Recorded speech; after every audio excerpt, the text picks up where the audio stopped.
So, who had the best day-to-day lineup in Major League Baseball history? My name's Dennis Sullivan, Sports Snippets with Dennis Sullivan here on a Sunday late afternoon. Want to spend some time talking to you about this and presenting my case as to who had the best day-to-day lineup in baseball, Major League Baseball history. Before I do get started, you do like content this particular video, you know what to do. Go ahead, hit that thumbs up. Feel free to subscribe as well to my channel. That would be 110% awesome. So guys, I gotta tell you, and as far as who is the best, who had the best year, I'll break that down a little bit too.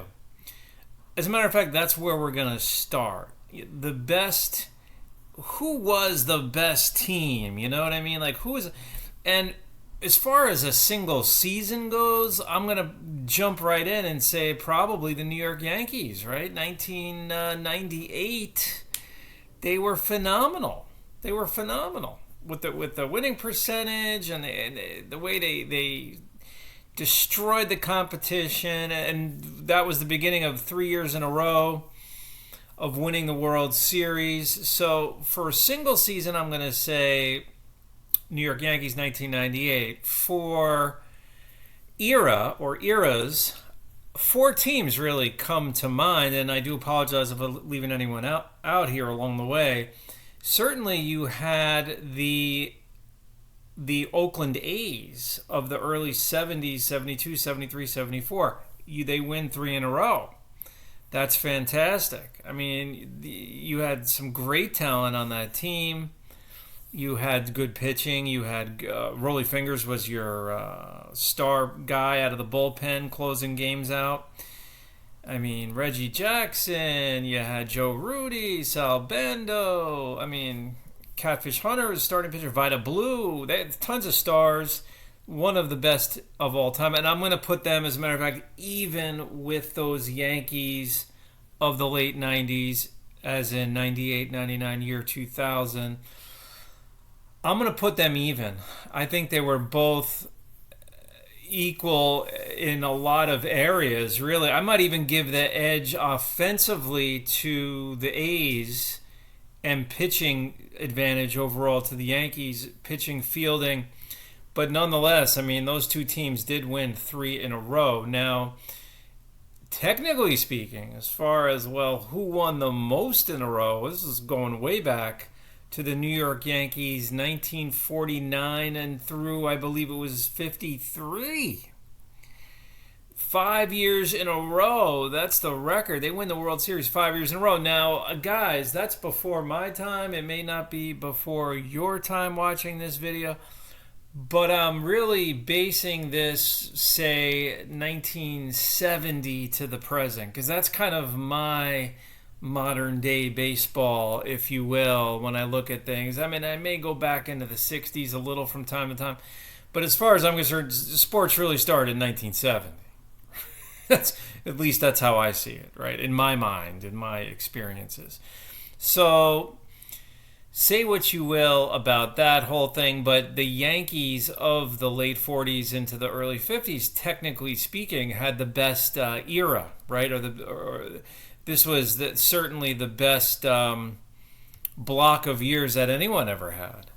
You know, if you win five in a row, three in a row for the A's, three in a row for, of course, the Yankees. I'm going to put them really as a tie right there. Now is here's to answer my question.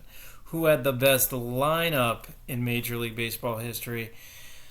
I'm going to say this, guys, and this team really you could put almost right there with the A's and Yankees, and that is the 1970s Cincinnati Reds, more specifically Cincinnati Reds of the mid-70s, who did win back-to-back titles, 75, 76. They also coincidentally lost in 7 to those same Oakland A's in 1972. Can you imagine if the Reds would have pulled out Game 7? This would be a slightly different conversation. But the A's get credit. They won that game. The Reds come back in 75. They beat the Red Sox in 7, and arguably one of the best World Series ever to be played. And then they sweep the New York Yankees in 1976. The Reds would play in 4 World Series in 7 years in the 1970s. They also lost the 1970 World Series to the Baltimore Orioles. Now, before I get into that lineup for the Reds and what I believe is the best day-to-day lineup, keep in mind the New York Yankees do get an honorable mention as well in the 70s because they won back-to-back, 77-78. Also lost in 76 to the Reds. So here we go. They played in 3 World Series all consecutive seasons. So the Yankees certainly get an honorable mention in this category. Now, let me answer my question here, my own question. So the lineup for the Reds would go a little something like this.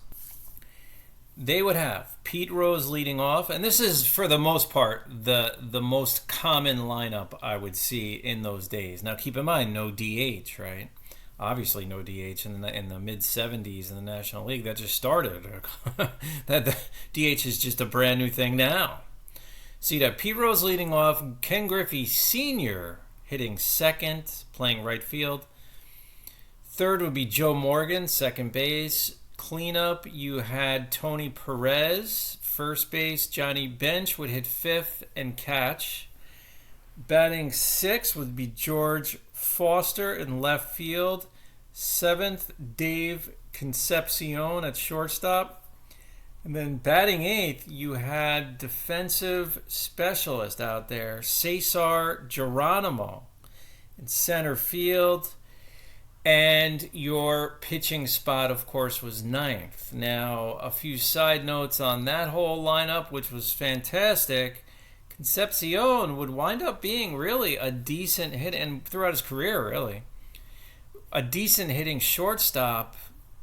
Not bad at all for a 7th place hitter, and he was fantastic as a defensive shortstop, as was Geronimo, and really Geronimo in the outfield, of course, center field. But really what impresses me is you have 1 through 6. I mean, that's just superstar hitter after superstar hitter in that era.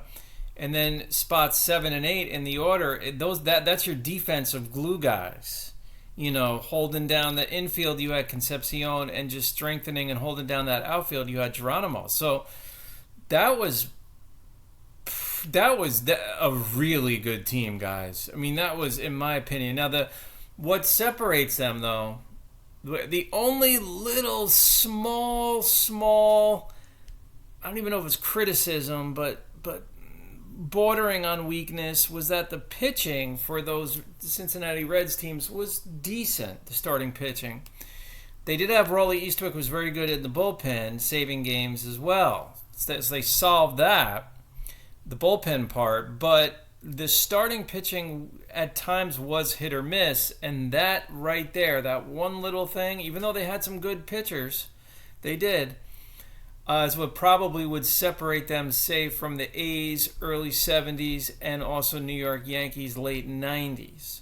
So I want to know what you think about that, but my answer to best day-to-day lineup, yes, is those 1970s Reds, specifically mid-70s Cincinnati Reds. I will talk to you soon, guys. Have a great rest of your day, and bye for now.